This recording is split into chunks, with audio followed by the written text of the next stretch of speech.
Gros a les problèmes de au moins 20 bars. 20 bars. Pour bailler le terrain, c'est au moins 20 bars. Jovi, a.k.a. Jovi le monstre. Ah, ce grand rappeur camerounais, vraiment. Doukong God Love, 36 ans, multitâche. Il touche à tout. Auteur, compositeur, ingénieur, son beatmaker, entrepreneur. Jovi est ce genre de musicien qu'on traite d'artiste avec grand A. Je viens donc te dire pourquoi je pense que Jovi est le précurseur du rap actuel au Cameroun, le pionnier du rap. Sans lui, le rap ne serait pas ce qu'il c'est. Toute la scène urbaine ne serait pas ce qu'elle est aujourd'hui. Jovi, c'est un rappeur futuriste par sa manière de rapper, ses instrus, son accoutrement, toujours conceptualisé et sa capacité à débuter des rimes très inspirées sur chacune de ses chansons.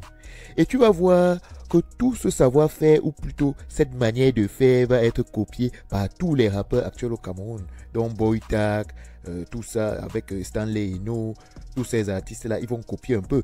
D'abord, il est le premier artiste camer à faire du pidgin une langue de rap. Personne avant lui ne le faisait. Jovi balance un premier single du nom de Don For Quat. C'est un titre hip-hop très inspiré des styles traditionnels camerounais que sont le bikuti ou aussi le makossa un peu.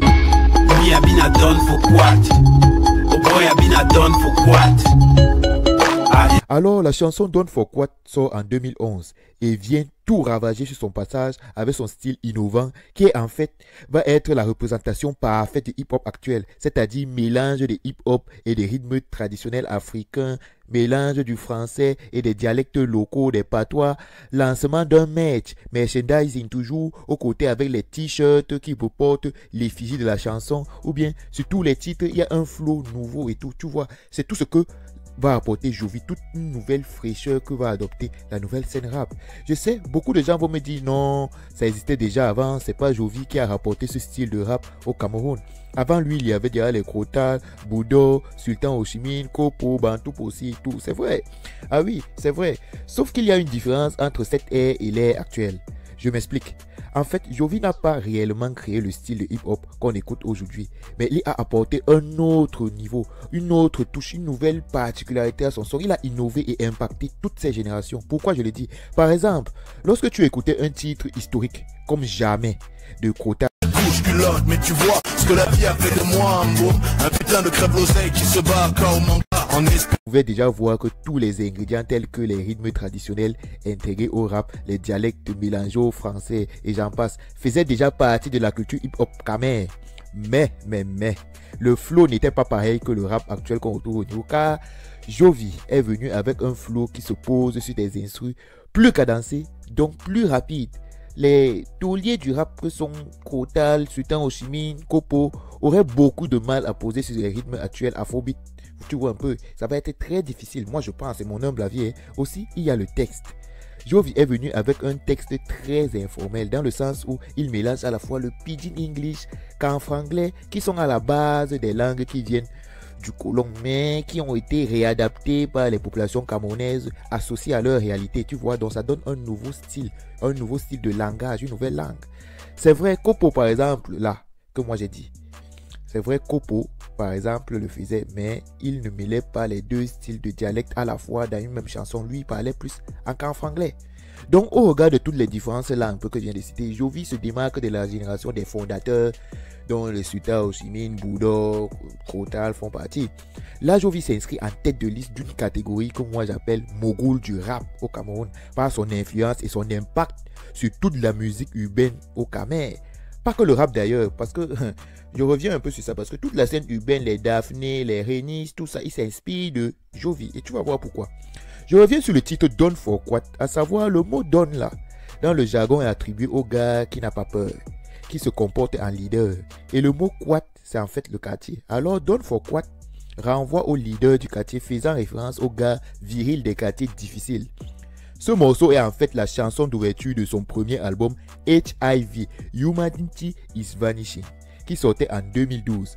L'album va directement accrocher le public camerounais et même les autres pays africains. Il y a dans le projet des titres comme La Piro, Ashombo House avec Krotal, Pitié, qui est le sample de la chanson du king de la rumba congolaise, le feu Taboulé Rochero. Le titre sera même repris par Youssoufa sur son titre Les disques de mon père, tu vois. Cet album de Jovi là s'établit de lui-même comme l'album référence, les origines même du hip-hop khmer contemporain qui existe aujourd'hui. Il poursuit l'année d'après en balançant son EP Kankwe volume 1. Mon frère, je te dis tout de suite, si tu n'as pas écouté encore les Kankwe, c'est-à-dire les mini-albums là, mon gars, tu peux encore aller te rattraper dès maintenant parce que c'est du très lourd. Donc Kankwe volume 1 là, sous son label, va être produit sous son label qui va bientôt fonder New Bell Music parce qu'il appartenait à un autre label. J'en profite pour dire que Jovi est sans doute le rappeur le plus productif. Hormis ses albums, il y a les EP et toutes les prods qu'il envoie aux artistes de son crew comme Renis ou même le chanteur international et compte sur le titre Shine the Light. Tu vois un peu, Kankwe. C'est un EP que je te conseille vivement d'écouter. Comme j'ai déjà dit là, c'est très fort. Là, il reprend tous les codes que j'ai dit. Il chante majoritairement en pidgin, en adoptant des styles camerounais que tout le monde comprend et tout. C'est vraiment un style original qui va être le tremplin même du rap. Un album référence rap au Cameroun. Jovi, il met toutes ces techniques et punchlines dont on le connaît. Tu vois un peu, vraiment une belle maîtrise technique entre les rimes, assonances, punchlines. On la retrouve chez aucun rappeur aujourd'hui. Vraiment, personne n'arrive à la hauteur de Jovi sur ce point de vue-là. À part sa technicité, les punchlines, les assonances, sa manière de poser le flow qu'il a rapporté. Parce que, comme je l'ai dit auparavant, personne ne posait comme ça sur les instruments. De plus, il valorise grave les expressions couramment utilisées dans la rue ou par d'autres artistes déjà dans la légende. Je pense à l'expression à la Obadé du petit pays, Foufou Windjap, avec André Marie qu'on retrouve dans Kankwe volume 1, ou bien les termes comme Boko ou bien Monchon qui sont des mots qui sont dans le dialecte, le jargon camerounais utilisé par toute la jeunesse camerounaise. Il y en a vraiment beaucoup d'expressions comme celle-là qu'il a popularisées juste à travers ses différents EP Kankwe. Tout ce qu'on appelle Afro-Trap aujourd'hui est en réalité le hip-hop africain New Look créé par Jovi, à mon sens. Ce que MHD joue, c'est pas lui l'instigateur puisque toute la quintessence de sa musique se retrouve dans celle de Jovi. Je m'explique. La seule différence se trouve au niveau de la langue puisque Jovi rappe en dialecte africain et que MHD rappe en français. Tu vois, c'est rien que ça. Après toutes ces innovations apportées par le premier album de Jovi, surtout le premier album là, une nouvelle scène hip-hop camerounaise va se créer. Le plus fulgurant de cette scène-là, c'est Stanley Eno qui vient en 2013 avec le super hit Impère, qui sera perçu comme le deuxième hymne national du Cameroun, tellement ça va être populaire. Eno est un flow différent de celui de Jovi, ça c'est sûr. On voit bien que toute la recette du succès du son Impère se retrouve dans la sauce de Jovi, carrément. L'alternance du pidgin et du français, il y a. Le branding, il y a. Le côté street du clip et même des paroles.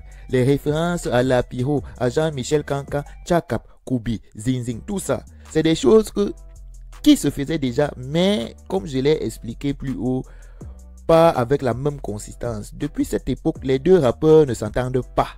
Et tout partirait de la nomination de Stanley Eno au MTV Award lorsque Jovi et ses gars essayaient de mobiliser le public derrière Stanley pour qu'il remporte le titre de MTV Award. Il a donc remporté le MTV Award, mais dans son discours, c'est le fait qu'il n'ait pas reconnu le soutien de son confrère, puis d'avoir affirmé qu'il est le meilleur rappeur camerounais qui va commencer un peu à semer un peu, lancer les premières graines du clash quoi. Donc je me dis que c'est ça, sans être sûr vraiment. Stanley Eno est devenu le premier artiste francophone à remporter un MTV Award. Il va sans dire que gagner une telle récompense te met au panthéon des artistes de ton pays, ça c'est clair. Et de suite tu vas avoir une situation financière plus qu'honorable, tu vas lancer les autres, ça c'est sûr, on le voit aujourd'hui. C'est en partie la raison qui fait que Stanley Eno soit autant reconnu à l'international, mais pas que. Je reviendrai dessus lorsque je ferai un podcast spécial Stanley Eno. Ce n'est pas son cas aujourd'hui. Attendez un peu. Pour cela, il suffit de s'abonner, partager déjà comme ça. On participe à la culture, tu vois un peu.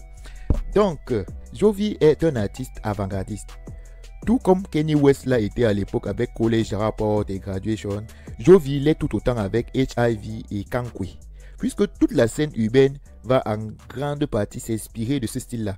Il va sortir la vidéo Cash, Mets l'argent à terre, qui va être une chanson endiablée, rythmée sur du bikouti, un mélange dont seul Jovi a le secret. Mets l'argent à terre. Mets l'argent à terre. Mets l'argent à terre. Va lui donner une reconnaissance internationale, passant ainsi plusieurs mois au classement du Trace Africa. Toujours la même année, il balance, et puis quoi?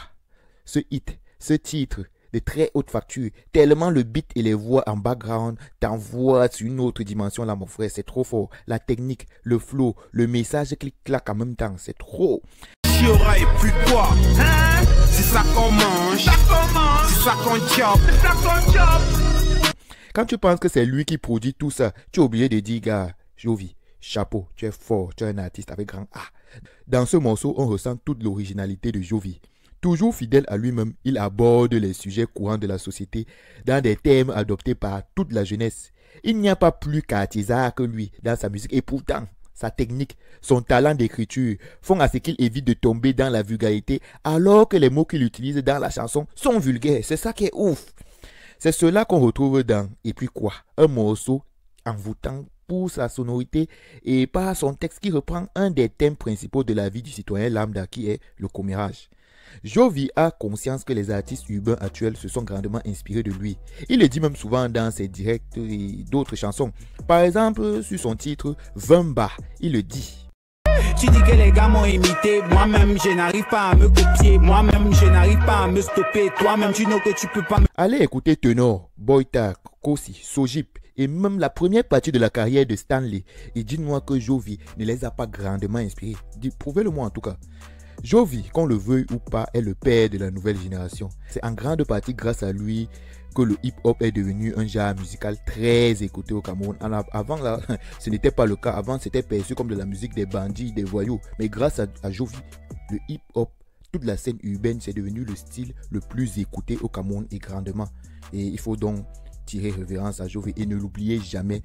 Jovi a grandement impacté toute la scène urbaine. Toute la culture urbaine aujourd'hui, on la doit en grande partie à Jovi. Donc, moi là, le but aujourd'hui n'était pas de parler de toute la carrière de Jovi. Je voulais juste mettre en perspective l'impact que Jovi a sur la nouvelle génération du hip-hop, sans toutefois revenir sur toute sa carrière, tout ça, sinon ce serait trop long. Alors, je t'invite déjà à t'abonner et à partager ce podcast parce que dans une seconde partie, je vais parler de comment Jovi gère son image. Je répondrai aussi à certaines des questions que vous vous posez sur Jovi. Pourquoi il n'est pas plus connu que ça? Parce qu'il devrait être au vu de tout ce qu'il a réalisé en termes d'impact, d'influence sur la musique camerounaise. Sinon, on est ensemble, partager la culture. Yes sir!